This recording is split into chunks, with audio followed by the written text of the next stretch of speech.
Dunia kocar-kacir, Bank Dunia justru sebut Indonesia perkasa tangkis resesi 2023. Bank Dunia menyebut resesi ekonomi global sudah di depan mata.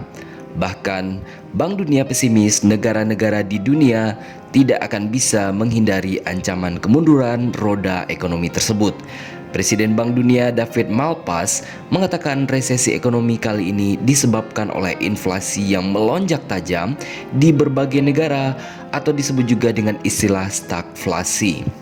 Perang di Ukraina, lockdown di China, gangguan rantai pasokan, dan risiko stagflasi memukul pertumbuhan dunia. Bagi banyak negara, resesi akan sulit sekali dihindari. Begitu yang diungkapkan oleh Malpass dalam laporan terbaru. Dalam laporan Global Economic Prospect June 2022 atau GEP, Bank Dunia menyebutkan tekanan inflasi yang begitu tinggi di banyak negara tak sejalan dengan pertumbuhan ekonomi. Bank Dunia melihat penurunan pertumbuhan ekonomi terjadi secara meluas yang tercermin dari pemangkasan yang dilakukan baik di kelompok negara maju maupun kelompok negara berkembang.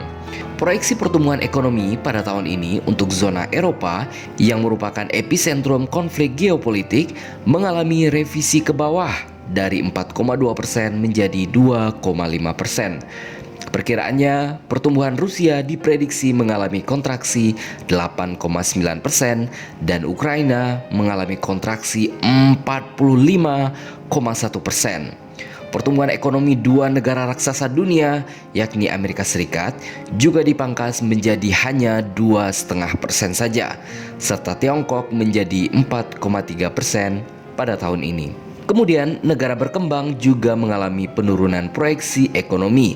Mereka adalah Jepang menjadi hanya 1,7% dan India menjadi 7,5%, serta Brazil menjadi 1,5% saja. Namun ajaibnya, salah satu raksasa baru dunia, Indonesia, terbilang cukup aman dari ancaman resesi ekonomi ini, sebab proyeksi pertumbuhan ekonominya tidak diubah oleh Bank Dunia yang pada tahun ini tetap di level 5,1%. Hal ini senada dengan yang disampaikan oleh PT Bank Mandiri Persero Tbk atau BMRI, menyebutkan bahwa ekonomi Indonesia akan tahan banting di tengah volatilitas pasar yang tinggi. Direktur Treasury dan International Banking Bank Mandiri, Panji Irawan, mengatakan optimisme tersebut dapat terlihat dari pemulihan ekonomi di kuartal 2 2022 yang relatif merata setelah pelonggaran mobilitas dan turunnya kasus COVID-19. Hasilnya, ekonomi Indonesia mampu tumbuh 5,44% secara year on year. Pencapaian ini jauh lebih baik dari perkiraan pasar yang saat ini hanya mematok pertumbuhan 5,2% year on year. Bahkan pertumbuhan ekonomi Indonesia melesat jauh meninggalkan Amerika dan juga Tiongkok tentunya. Dengan kondisi tersebut, kami masih meyakini bahwa pertumbuhan ekonomi di kuartal 3 2022 ini akan lebih tinggi dibandingkan dengan pertumbuhan di kuartal sebelumnya. Begitu yang disampaikan oleh Panji Irawan dalam konferensi pers secara virtual pada Selasa 4 Oktober 2022. Menurutnya, pertumbuhan tersebut tentunya tidak terlepas dari penanganan pemerintah dalam mengendalikan pandemi COVID-19 dan akselerasi vaksinasi yang mampu melonggarkan mobilitas masyarakat. Jika tanpa pelonggaran mobilitas seperti kondisi pra-pandemi, sangat sulit kinerja perekonomian sepanjang semester 1 2022 dapat kita capai. Selain itu, penguatan ekonomi Indonesia juga terlihat dari pulihnya tingkat konsumsi masyarakat dan dibarengi dengan kinerja ekspor yang cemerlang. Tercatat selama periode Januari hingga Agustus 2022, neraca perdagangan mencatatkan surplus sebesar 34,9 miliar dolar Amerika Serikat. Secara signifikan lebih tinggi dibandingkan periode yang sama di tahun 2021 yang hanya 20,7 miliar US dollar.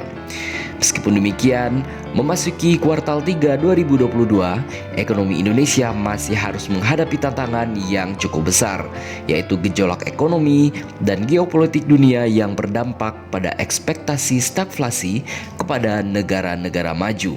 Ia menyebut kondisi tersebut membuat beberapa negara maju seperti Amerika Serikat mengeluarkan kebijakan yang kontradiktif dengan mendorong penguatan dolar Amerika Serikat terhadap nilai tukar negara di dunia. Namun yang menarik, pelemahan nilai tukar mata uang ini yang terdalam justru dihadapi oleh currency negara-negara maju jika dibandingkan dengan currency negara-negara berkembang termasuk Indonesia.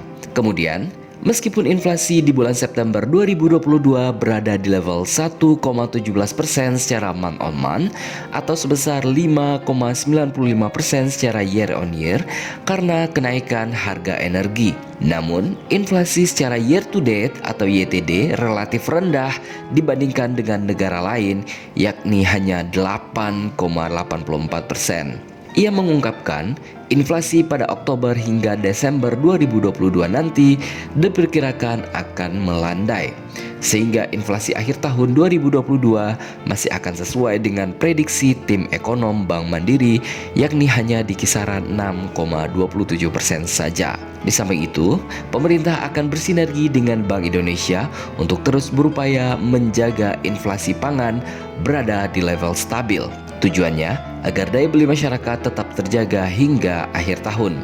Kebijakan pemerintah dan Bank Indonesia telah responsif bahkan sebelum kenaikan harga BBM terjadi. Pemerintah telah mengeluarkan berbagai subsidi dan bantuan untuk menopang pendapatan masyarakat. Di sisi lain, Bank Indonesia merespon kebijakan preemptif dengan menaikkan suku bunga acuan dengan total 75 basis poin dalam 2 bulan terakhir. Perekonomian Indonesia akan relatif stabil sampai akhir tahun. Apalagi Indonesia masih memiliki potensi pertumbuhan di beberapa sektor seperti telekomunikasi, jasa kesehatan, dan sektor terkait program penghiliran. Beberapa sektor ekonomi lain juga masih punya daya tahan yang kuat terhadap gejolak eksternal seperti sektor makanan dan minuman, utilitas yang meliputi listrik, air dan gas, hingga sektor pemerintahan.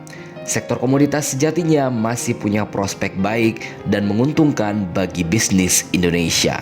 Namun, meskipun begitu, kita sebagai warga negara yang bijak tetap harus melakukan langkah antisipasi kalau resesi yang dimaksud sempat terjadi di Indonesia, meskipun peluangnya cukup kecil atau dampak yang ditimbulkan oleh resesi tidak sebesar atau selama yang dihadapi oleh negara-negara lain di seluruh dunia.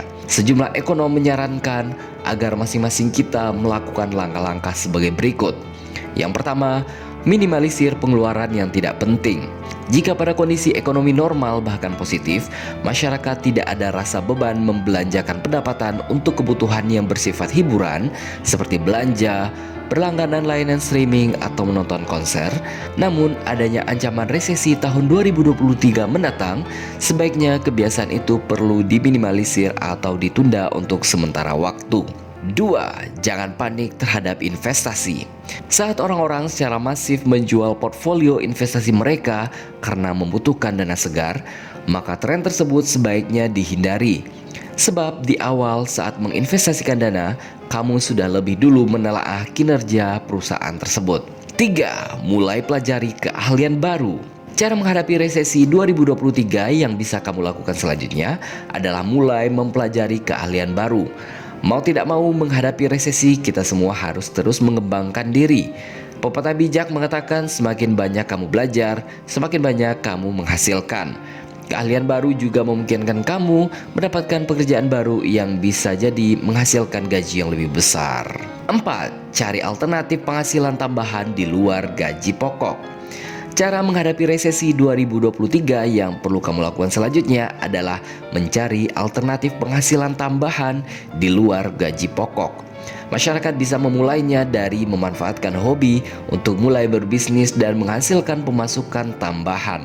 Masyarakat juga dapat mencoba berjualan online, mengingat semakin merajainya e-commerce akhir-akhir ini. Selain itu, investasi juga menjadi pilihan yang bisa diambil oleh masyarakat.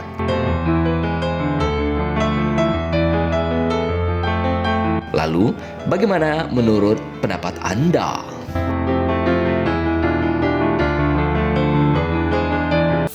Nibio, pelopor baju kaos Korea berkualitas paling affordable se-DKI Jakarta.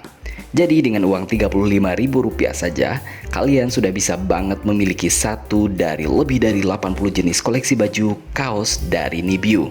Ditambah lagi dengan voucher Rp15.000 spesial dari Nibiu, sehingga kalian bisa dapatkan baju kaos keren hanya dengan Rp20.000 saja. Nah, cara dapetinnya gampang banget. Kalian bisa langsung kunjungi official store Nibiu di Shopee dan Tokopedia dengan mengetikkan kata Nibiu, Nibyou. Langsung deh ketemu tokonya. Jangan lupa klik voucher Rp15.000-nya ya. Lalu pilih model baju yang sesuai dengan selera kalian, lalu check out deh dan langsung bayar. Bahkan jika kalian beli banyak bisa lebih murah lagi loh. So, tunggu apa lagi? Buruan kunjungi official store Nibiu di Tokopedia dan Shopee, atau langsung menghubungi admin Nibiu melalui nomor WhatsApp yang ada di deskripsi video ini ya. Nibiu, gaya nyaman, kantong tetap aman.